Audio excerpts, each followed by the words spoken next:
Hi, Tisbury. How are you doing? Take us back to when it all started, when glass became a creative expression for you. Actually discovered glass when I went to art school in California. Okay. A long time ago. But I really had no idea what glass blowing or glass art was about until I got there. Okay. So that really inspired me to take some classes and just kind of get into the field. And then I ended up moving to Seattle to get a job working for a glass artist. Oh, wow. So I did that for a few years, and then just decided to open up my own shop, work it. That's amazing. And so on your website, you mentioned about the magic of glass. So what is the magic of glass, and when did you experience that? I think I experienced it sort of the first time I walked into hot glass work. Okay. Watching the glass change and move very fluid, but it's also very solid. Yeah. So it's just a really interesting material to work with when it's multi-pad. Yeah. Because it takes on a lot of different colors and it's very beautiful. You can get into a flow where things are, you're very creative and you have a flow where you're working kind of in the moment and you're just really thinking about what's next, how to create something. That's beautiful. So you mentioned about the flow.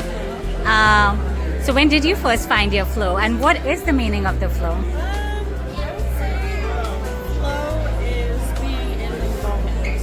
Okay. And when things are moving, when you're moving forward, when you're feeling inspired, it's everything else kind of disappears and you're working. Yeah. Very involved. I think when I successfully created my first piece, I did feel a little bit of the flow. It's also very challenging to get to the point where you can make something successful when you're first starting out. But when you get to that point where you can be in the flow a lot, it's really satisfying. That's beautiful. And so working with glass, how has that shaped your perspective on life? My sense of creativity, where I can come to create and feel relaxed and inspired. So it's helped me with a lot of things. And just being able to be in the moment and be able to work through any issues that I've got. Just knowing that, if you break a piece while you're working it, you just stop and start again. That's kind of a metaphor. Things aren't working out, you can always do it again. You can always keep going. Don't give up. Love it. Yeah, it's always good to start again, and it's okay to start again. How has nature, or why has nature become so central to inspiring your pieces? I in nature. I always did a lot of hiking and camping with my family, and we lived on a boat for a number of years. And so nature is really inspirational to me. Just, everything in nature is so perfect and beautiful. Yeah. So it's inspiring. Absolutely. And is there anything specific, like a moment or experience that inspired you, or what about nature in particular inspires you? Different moments I can think of being in nature, like being in the water, being surrounded by some beautiful things in the water, feeling that sense of peace. Yeah. Being in the mountains, hiking, being in the moment. A sense of calm, a sense of inspiration. Beautiful. Yeah, and absolutely see the connection. Like you find the calm with your glass and with nature, and then all of them are connected to each other. So I'm attracted to beautiful things. Yeah. The light with the glass is really beautiful, and so it's fun. Absolutely. And if nature was to convey a message through your pieces, what would that be? Appreciation for the abundance in our world, natural, just different natural beauty. That's amazing in terms of appreciating and gratitude for abundance. Yeah. So you mentioned that Caribbean and Pacific Northwest are both homes to you. What have these places taught you in terms of philosophies that you imbibe in your business and in your personal life as well? They're just inspired by your surroundings and being in a place that you're at, just being, very connected to your surroundings. Of starting a business, like what were some of the initial fears and challenges you went through? Just knowing a lot of the ins and outs of starting a business, I think it's really important, especially with this type of work, to have a mentor. Yeah. So I did work for a hospital for about 5 years, and really showed me, okay, if I'm going to have your own business, this is how you have to do it. Like, just thinking about different ways that you can do things. Of course, you adapt to different ways of learning from other people. Having a mentor that shows that it's possible to do something like plastic conceptualizes it and makes it easier for you to think, okay, I could do this too, So for somebody who's looking to find their flow, what would you recommend in terms of how they can start about? Find something that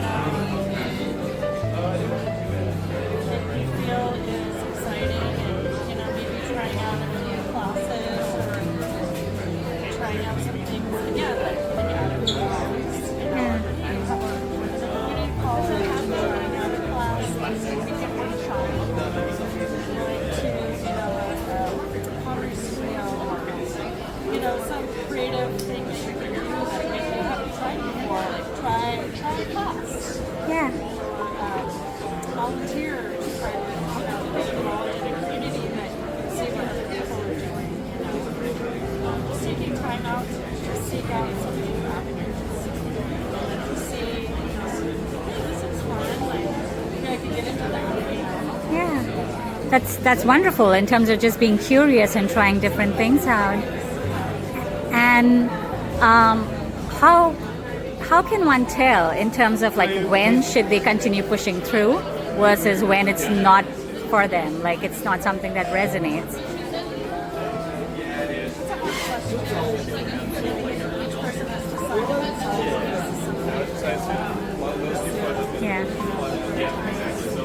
Time is the most valuable thing we have, right? Yeah. So, this is appropriate for my time. So it's something that I enjoy doing. I want to keep doing. It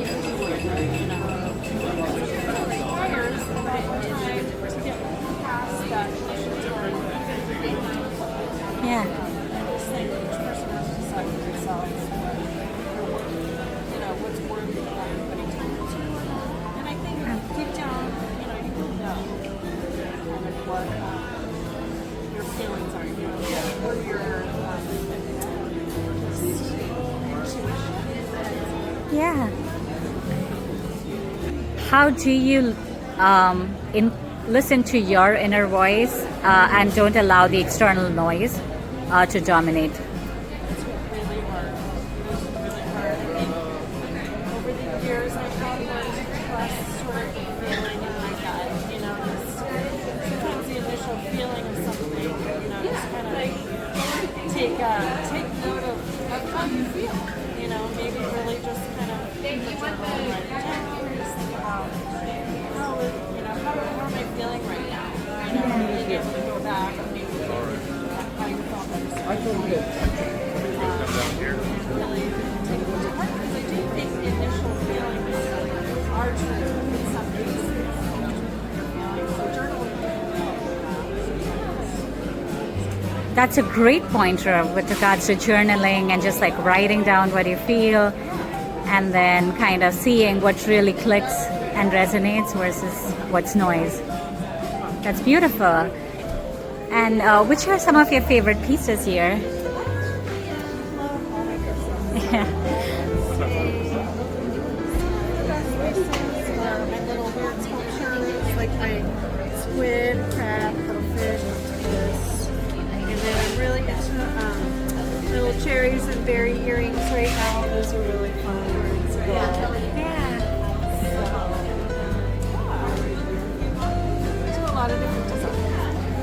Absolutely. And my personal favorite is this one, and I own this piece, and it's absolutely gorgeous with the mountain and the moon, and it just connects me to nature through your piece, and that's beautiful. It was so wonderful talking to you today. Thank you, Tisbury.